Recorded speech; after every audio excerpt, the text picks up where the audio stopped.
But first, let's get serious about the voice referendum, the race-based referendum seeking to change our constitution and entrench racial privilege into the founding document of our nation. And if that is allowed to occur, if Australians are guilted into backing this radical agenda, then you can be sure that what comes next is further division, including an empowered voice full of activists pushing for the implementation of the Uluru Statement in full. Here is co-chair of the Prime Minister's Referendum Council, Pat Anderson, saying the quiet bit out loud. This footage is from mid-2022, but it came to light after Pauline Hanson shared it on Twitter this week. The Uluru Statement is about treaty, but there's a way to get there. At the moment, we are powerless. If we have the voice, then we have two sovereign peoples having an equal discussion, not the power imbalance that we have now. So we will then be in charge of everything that happens after that. With a voice, we can speak with some power and authority given to us by the Australian people, because they are the people that can change, the only people that can change the Constitution. Parliament can't, but you all can. Okay, that's the importance and significance of going to referendum. So once we are locked in there to the Constitution, we are locked in. We have been powerless for a long time. In fact, since ATSIC, ATSIC had its issues, but nevertheless, we all were able to go to one place and have our arguments and sort stuff out.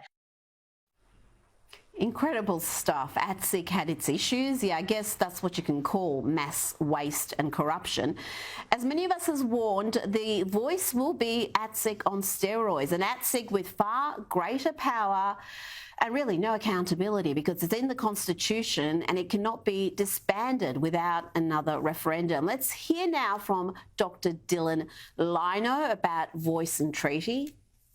The voice can give First Nations peoples greater political power in negotiating a national framework for treaties.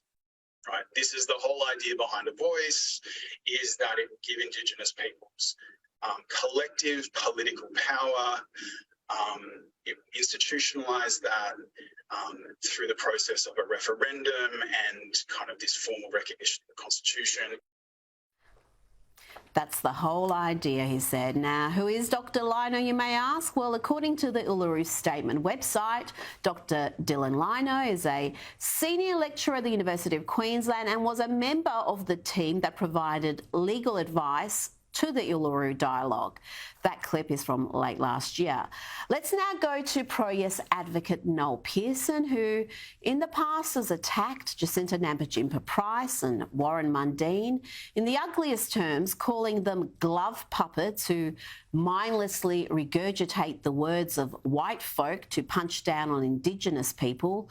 You'll remember that. He also called readers of the Australian newspaper borderline casual racists. And let's not forget the manner in which he targeted fellow Yes advocate Mick Gooder for daring to say the voice was losing support and there needed to be compromise. He's wetting the bed. This is what little Mickey Gooder's done here. Gooder was right, by the way, and now Pearson wants you to forget his bullying tactics. He's now all magnanimous, mild-mannered and advocating for reasonable change. Here he is with Chris Kenny. If we're going to talk reconciliation, then our actions have got to show reconciliation. And I've made a commitment to myself that in the advocacy of this referendum, I am going to appeal to the better angels of our nature, including my own. In order to be influential, it can't be silly. It will destroy its credibility if it comes out with outlandish advice. It sounds like total fantasy. Isn't it interesting that when the Yes case was winning in the polls with 2 in 3 Australians backing it, Pearson was brash and blustering, in many ways a bully. Now that the polls have changed, he is suddenly all warm and cuddly. But in the end, what matters is the power of this thing, and Pearson is among those who has made it clear that a voice will lead to treaty. Our aspirations nationally, in terms of is to have a voice to the Parliament, and once we have a representative body, we will seek to negotiate a treaty with the Australian Parliament.